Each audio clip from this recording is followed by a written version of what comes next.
সম্মানিত দর্শক শ্রোতা, পরম সৃষ্টিকর্তা যিনি অসীম দয়ালু, শুরু করছি তার নামে। আজকে বিষয় এই ডক্টর মোহাম্মদ ইউনূসের প্ল্যান এবং এই সমন্বয়কারীদের প্ল্যান সে সম্পর্কে। দেখেন, ৫ই আগস্টের পর, এই গণ অভ্যুত্থানের পর শেখ হাসিনা পদত্যাগ ছাড়াই তিনি দেশের এই যাতে যুদ্ধ বিগ্রহ না ঘটে, যাতে হতাহত আর না হয়, সেজন্য তিনি দেশ থেকে চলে গিয়েছেন। সেখানে যে বিপ্লবী সন্তানরা যে বিজয়ী হয়েছেন, তাদেরকে এখন মৃত্যুর দিকে, অর্থাৎ তাদেরকে এখন খুব ভয়াবহতার দিকে ঠেলে দিচ্ছে ডক্টর মোহাম্মদ ইউনূস। এই ছাত্রদের মাধ্যমেই, এই সমন্বয়কারীদের মাধ্যমেই, এই বৈষম্য বিরোধী ছাত্রদের মাধ্যমেই ডক্টর মোহাম্মদ ইউনূস ওই চেয়ারটায় বসেছেন। আজকে ডক্টর মোহাম্মদ ইউনূস ভারতের চাপে, মার্কিন যুক্তরাষ্ট্রের চাপে, দেশি বিদেশি সকল দিকের চাপে এবং বিএনপির চাপে, বিশেষ করে বিএনপি এর চাপে তারা খুব দ্রুত একটা নির্বাচন দিয়ে এই সমন্বয়কারী এবং বৈষম্য বিরোধী ছাত্ররা তাদেরকে একটা কঠিন হুমকির দিকে ধাবিত করছে। এই এই বিপ্লবী সন্তানরা, সমন্বয়কারীরা, বৈষম্য বিরোধী ছাত্ররা, তারা তাদের দাবি, সে দাবির সাথে বাংলাদেশের ৫০% জনগণ সমর্থন করে, কিন্তু তাদের সাথে কিছু স্বার্থন্বেষী লোকজন বা স্বার্থন্বেষী ছাত্ররা, স্বার্থন্বেষী রাজনৈতিক দলরা অকারেন্স করার কারণে, মানে দুর্বৃত্তায়ন করার কারণে, লুটপাট করার কারণে তাদের মূল লক্ষ্যটা, সমন্বয়কারী এবং বৈষম্য বিরোধী ছাত্রদের যে মূল লক্ষ্য, মূল টার্গেট, সেটা ম্লান হতে যাচ্ছে, অর্থাৎ সেটা শেষ হয়ে যাচ্ছে বা শেষ করার পথে। কিন্তু আমার কথা হচ্ছে, বাংলাদেশে যারা গত ১৫ বছরে সরাসরি প্রত্যক্ষ অপরাধের সাথে সম্পৃক্ত, তাদেরকে আগে বিচারের আওতায় আনতে হবে। বিচারের আওতায় এনে বিচার করে এরপরে রাজনৈতিক দলগুলো, সে যে দলেরই হোক না কেন, গত ১৫ বছরে সে যে দলেরই হোক না কেন, এরপরে আগস্টের পর যে অন্যায় অত্যাচার করা হয়েছে দেশে, গুম রাহাজানি করা হয়েছে, সকল অন্যায়কারীকে বিচারের আওতায় আনতে হবে। এরপরে নির্বাচনের ব্যবস্থাকে সংস্কার করতে হবে।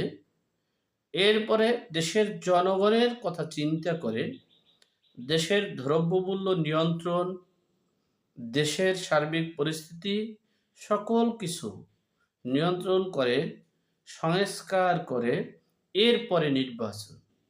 যদি ডক্টর মোহাম্মদ ইউনূস প্লাস সমন্বয় মানে উপদেষ্টারা তাদের স্বার্থ হাসিলের জন্য, তাদের টাকা পয়সা এবং ধন সম্পদ সব কিছু হাসিলের জন্য যদি নির্বাচন দেয় দ্রুত, মানে তড়িঘড়ি করে, তাহলে দেখা গেছে এই বিপ্লবী সন্তানরা, এই সমন্বয়কারীরা, এই যারা জীবন দিয়ে এই আন্দোলন সংগ্রাম করেছে, তাদের হয়তো বা আবার সেই পরিস্থিতির দিকে ধাবিত হবে।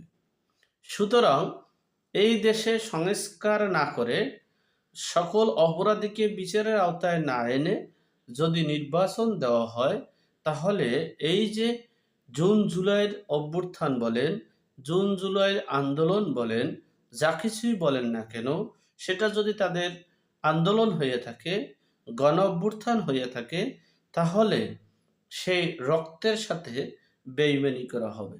যারা হতাহত হয়েছেন, যারা আহত হয়েছেন, যারা নিহত হয়েছেন, তাদের রক্তের সাথে বেইমানি করা হবে। সুতরাং তাদের রক্তের সাথে যদি বেইমানি করা হয়, তাহলে এই উপদেষ্টা পরিষদরা তারা ঠিকই চলে যাবে, কিন্তু যারা এই আহত নিহত পরিবারের সাথে যারা বেইমানি করেছে টাকা, ধন সম্পদের মাধ্যমে, আভিজাত্যের মাধ্যমে, পাসপোর্টের মাধ্যমে, যা কিছুর বিনিময়ে যদি তাদের সাথে একটা আ নৈরাজ্য করে তাদের মানে রক্তের উপরে বেইমানি করে, তাহলে তাদের করুণ পরিণতিও হতে পারে। তবে আমি সমন্বয়কারীদেরকে বলব, সমন্বয়কারী এই এই জুন জুলাইয়ের বিপ্লবে যারা আহত হয়েছেন, নিহত হয়েছেন, যারা আন্দোলনে ছিলেন, তাদের একটা রাজনৈতিক প্ল্যাটফর্ম শক্তিশালী থাকতে হবে এবং রাজনৈতিক প্ল্যাটফর্ম শক্তিশালী থেকে এরপরে সকল সংস্কার করে যারা এই প্রত্যক্ষ অপরাধের সাথে সম্পৃক্ত, যারা আ মানি লন্ডারিং এর সাথে সম্পৃক্ত, দুর্বৃত্তায়নের সাথে সম্পৃক্ত, যারা কিলারির সাথে সম্পৃক্ত, যারা আ সাধারণ জনগণের অধিকার থেকে বঞ্চিত যারা করেছে, তাদেরকে সরাসরি সে যে দলেরই হোক না কেন, তাদেরকে বিচারের আওতায় এনে এরপরে এই বিপ্লবী সন্তানদের একটা রাজনৈতিক প্ল্যাটফর্ম থাকবে। সেই প্ল্যাটফর্মের ভিত্তি স্থাপন করে এরপরে একটা নির্বাচনী পরিবেশ করতে হবে। পরিবেশ করে নির্বাচন দিতে হবে। আর যদি এর আগে যদি মানে বিএনপির কাছে বিক্রি হয়ে যদি নির্বাচন দেওয়া হয়, তাহলে এই সমন্বয়কারী এবং বৈষম্য বিরোধী ছাত্রদের সাথে বেইমানি করা হবে, গাদ্দাফি করা হবে, গাদ্দারি করা হবে এবং মীর জাফর হিসেবে চিহ্নিত করা হবে ডক্টর মোহাম্মদ ইউনূসকে। যাই হোক, আল্লাহ আমাদের সকলকে সঠিক জ্ঞান দান করার তৌফিক দান করুক। আমিন। আসসালামু আলাইকুম।